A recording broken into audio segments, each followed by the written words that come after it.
I brought a little taste of home, if you didn't notice behind me. Kind of turned my room into a middle school locker. These are all reminders of Earth that I don't get to see here. Fresh foods, a burger, an Earthling celebrity, and grapes. I like fruit that's fresh and doesn't need to be soaked for 2 hours. So reality check, you're not gonna have any fresh food off planet.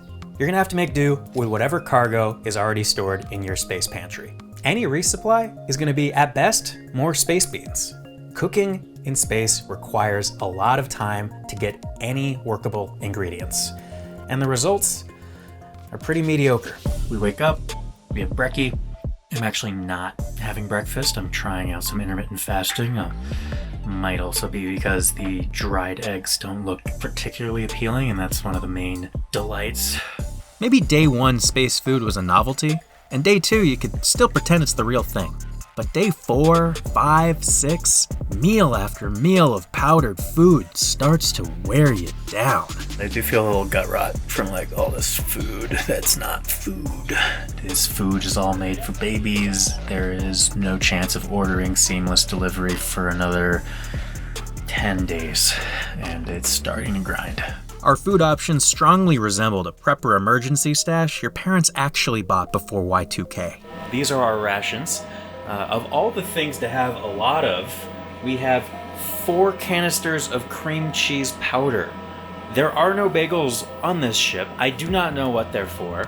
We are limited in meats and spices, flour to make a bagel if we were getting crafty. Suggestions welcome. Here, everything is so much more difficult than in your everyday life. Food is limited, the type you have. You can only use so much water. You have a limited amount of space. You're always interacting with other people. You don't really have anywhere you can escape to. And all these things add up. After a while, people are like, I don't really want to do this anymore. I was like, fuck, I'm not gonna get out of here for the next coming 2 weeks. We all are different, we have different expectations, and you need to share space. One thing I won't miss is the complete lack of privacy here. I started literally pulling out my hair.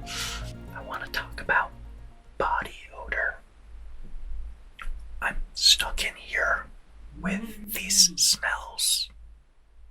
Maybe they're stuck in here with me. I don't think I'm the smelly one.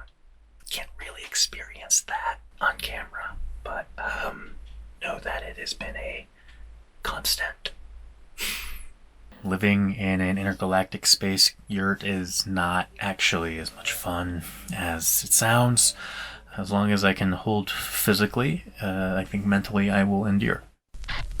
Deep Space Vlog number 9, number 9, number 9, number 9, number 9, number 9, number 9, number 9, number 9, number 9, number 9.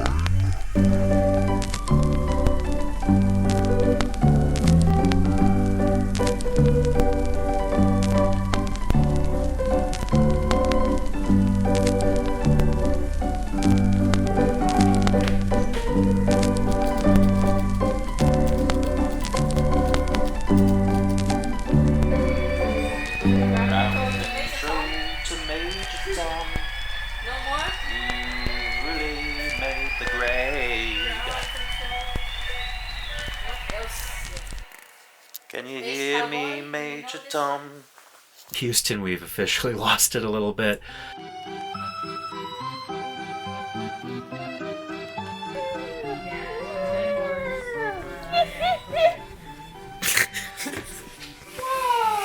Yeah.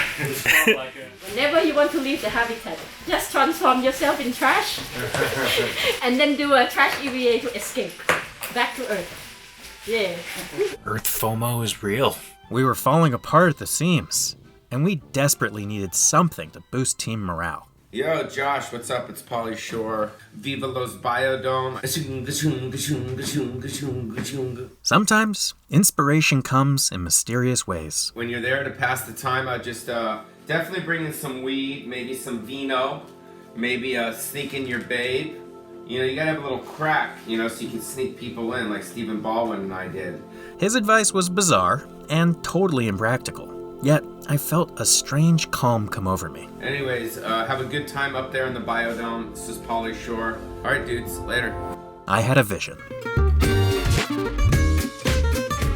I decided to treat everyone to a fancy feast with all the ingredients and rationing we have left. I made my shitty chef's table, Cajun spiced Atlantic salmon on a bed of quinoa with shiitake mushroom, zucchini, spinach, and cauliflower, and broccoli. The Cajun spices also had a little garlic powder in it. Just throwing the whole wall at it. Literally everything here.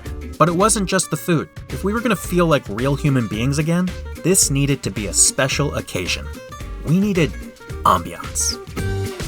I imposed a strict dress code and asked each crew member to wear their finest space attire. Fancy night. Fancy night. Okay, I would like to raise a toast to this glorious team. For a moment, we all forgot that we hadn't felt fresh air in over a week. We forgot that we were isolated from our friends and family, that we were sleeping in a virtual prison cell with no access to the outside world. In that moment, the freeze-dried food tasted like the finest dish at a Michelin star restaurant. We had broken the monotony and defeated space cabin fever. Thank you, Pauly Shore.